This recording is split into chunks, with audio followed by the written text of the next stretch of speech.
Ons het die einde van ons masterclass bereik, maar die storie wat ons vertel is steeds in wording. Vandag moet ons 'n daad van intellektuele eerlikheid uitvoer.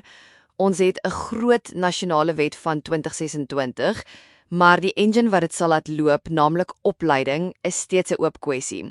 Alex, kom ons beklemtoon weer eens Cecilia se leierskap. Ja, Chloe, dis 'n punt van eer. Cecilia met wet 07-07-2016 bly die enigste plek in Italië wat gereguleerde opleiding geskep het. Ander streke het wel probeer beweeg, maar hulle het binne die bestek van generieke beroepsopleiding gebly. Gereguleerd beteken dat die opleidingspad wet is.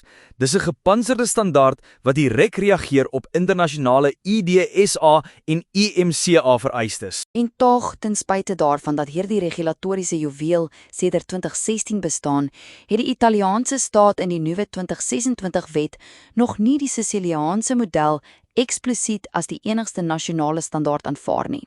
Artikel 20 van die nasionale wet delegeer die definisie van toekomstige paaie aan die agentskap, maar Alex, die nuus vertel ons dat ons nie meer kan wag nie. Die geval van die Bahamse scheepswrak in Porticello is die alarmsein wat niemand kan negeer nie. Die dood van daardie Nederlandse duiker het werklik 'n Pandora-boks oopgemaak. Die feit dat hy nie in die telematiese register van die Siciliaanse wet geregistreer was nie, het 'n sentrale punt van die ondersoek geword. Die regbank sê duidelik, as daar 'n wet op gereguleerde opleiding bestaan wat veiligheid waarborg, beteken die versuim om dit toe te pas 'n skending van wetgewende dekreet 81.208. Dit is 'n ongelooflike paradoks. Ons het 'n streek wat die oplossing vir 10 jaar lank gereed en getoets het, en 'n staat wat pas die nasionale agentskap geskep het, maar nog moet besluit watter pad om te neem vir opleiding. Die wens en werklik ook die industriële logika sê dat die nasionale agentskap niks niets moet uitdink nie, maar die Siciliaanse model moet omhels. Dit sou die natuurlike stap wees. Neem die konsep van gereguleerde opleiding, die telematiese register en die professionele kaart en bring dit op 'n nasionale skaal. Slegs dan sal die 2026 nasionale register werklik daardie veiligheidsskild word waarvoor ons almal wag. Die Siciliaanse model het bewys dat dit self voor 'n hof standhou in 'n geval van strafbare manslag.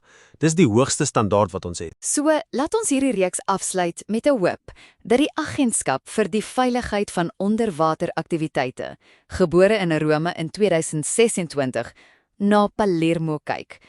Mag die brug tussen hierdie twee wette onmiddellik gebou word, wat Siciliaanse uitnemendheid en uitnemendheid vir die hele Italië verander. Want in 'n sektor waar die lewe aan 'n rubberpyp en 'n gasmengsel hang, is daar geen plek vir regulatoriese onsekerheid nie. Opleiding moet gereguleer, gesertifiseer en nasionaal wees. Dankie dat julle ons vergesel het op hierdie reis in die dieptes van onderwaterreg. Die masterclass eindig hier, maar die uitdaging vir veiligheid het pas begin.